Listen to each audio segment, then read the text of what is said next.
So yeah, it's an exploration into the events following the false ending of BD1, new chapter monthly. Been putting my bravely created efforts into this story lately, so if you want to read it, you can check it out in the description. So, thank you for attending today's service. You all know why we've gathered here today.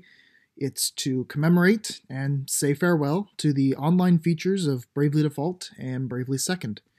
While they are not entirely gone just yet, by June 30th of this year, they will be.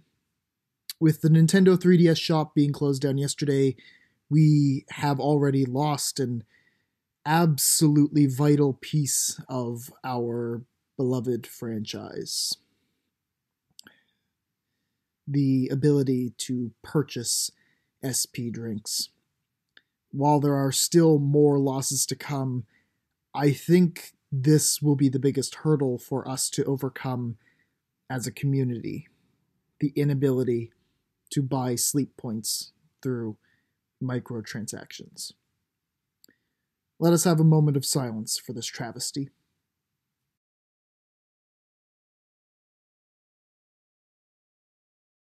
So, with that gag done, let's move on. I won't pretend that I'm not sad to see the Bravely Online features going down. They added, alongside many other features, a unique aspect to this little JRPG that I can't help loving. But at the same time, I'm also not surprised by this, and I've kinda already come to terms with it. To make things as clear as possible for everyone, yes, Bravely Default and Bravely Second will still be completely playable once the servers go down. The only parts that aren't going to be usable are internet connectivity, downloading friends' moves and sending nemesis enemies from the internet, getting new Norende or Fort Loom visitors from online, things like that. Street Pass features should still function exactly as they do now, at least, so we still have that. There's a full list of planned dates for maintenance and when certain things will be going away, so you can have a look at that if you're interested. So how's this going to affect the game? Well, the biggest thing is that Norende and Fort Loon are going to take a lot longer to finish, which kind of sucks because there are some important things locked behind those buildings, like special move parts. No more overpowered moves to send to friends so they can one-shot bosses, and no more new nemesis, no more getting sent a hacked snowcap that you can't kill and then just pummels your team into nothing. Glossolalia spellbooks are also going to be impossible to put together. I mean, it's not impossible because you can still get all these things through Street Pass, but like, in my 7 years of playing this series, I've only Street Passed like 2 people. So it's not really reasonable to say it's still doable. It's just a lot harder now. 8 years. It's a pretty good run. Especially for a niche 3DS game, that's a good chunk of time, in my opinion. Certainly better than Brilliant Lights, which closed down after only 13 months. Servers cost money to run, and now with little to no income coming in from Default or Second with the eShop down, I completely see why Square is pulling the online plug. I get it. As much as I like the service, it's not super reasonable to ask them to keep dumping money into a hole at this point. I get some people want to be angry and upset about this, sure. You can point the finger at Square Enix themselves for deciding to end server support in the first place, or you can blame Nintendo for closing down their 3DS eShop.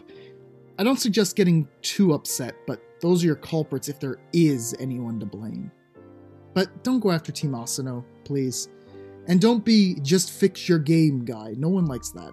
It is unrealistic to ask that a dev team to come back to update 8-year-old and 6-year-old single-player titles on a discontinued console and add an offline mode in the blink of an eye without understanding that they already have their own workloads of current projects as well as already struggling with these systems previously when they wanted to do remakes. Even if they could, we probably couldn't download the updates now because the eShop is closed.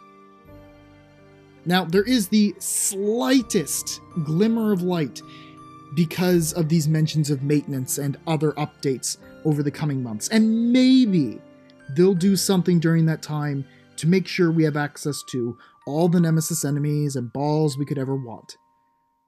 But I believe this maintenance is just going to be ensuring that the removal of online services doesn't brick the single player experience and other back-end work, so don't get too excited in that regard. Now, I'm going to do something really stupid and make a very broad assumption regarding the Bravely community. And if you don't feel this way, then please let me know if that's the case. But if what I'm about to say resonates with you in some way, then please also let me know. I think the reason that losing these online services hurts for us as much as it does isn't just because we're losing a very beautiful part of the Bravely games, a part that plays into the themes of multiverses and other worlds being other people's copies of the game. I think it's because here in the West, we have so little official things that losing any of it means we're losing a large portion of the tiny amount we have. Last Bravely thing we actually got was BD2, and that was just over 2 years ago. Before that, there was a 5-year gap between Bravely 2nd and Bravely Default 2. So it's fair that people don't want to say goodbye to a part of the game that allowed us to really come together as a community, not just to discuss the game, but in such a way that we could actually affect one another's experiences with the game. For a moment though, I'd like to express some thanks. Thank you to Team Asano for giving us these features, the online network that allowed Bravely Default fans from all over the globe to connect and interact, even in the smallest fashion, with one another. Your efforts have not been ignored. Again, as of this video, only the eShop is down, so there's still some time to get those last few things done. Send moves to friends, get a few more bosses saved to your device. In my 7? God, I feel old.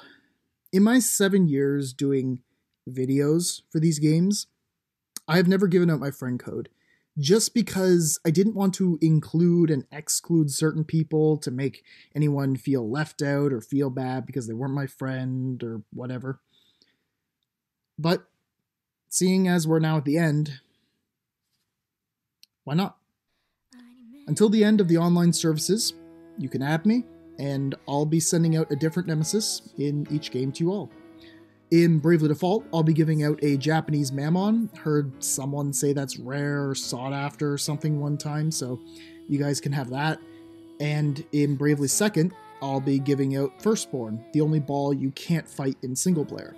I may swap Firstborn around for some Neo balls or a Chomp Billionaire later, and I'll put out another update if I do so. And if I remove you after a little while, it's to make room for other people, so please don't take it personally. I will admit, I'm not the most knowledgeable on how the Bravely Friend system works, so I can only hope that these bosses will reach you all through adding me. I can only hope. But isn't that one of the core values these games taught us after all? Alright, maybe that was a bit cringe. Rest in peace, Bravely Online Services. You will be dearly missed. Thanks for watching. I'll see you soon.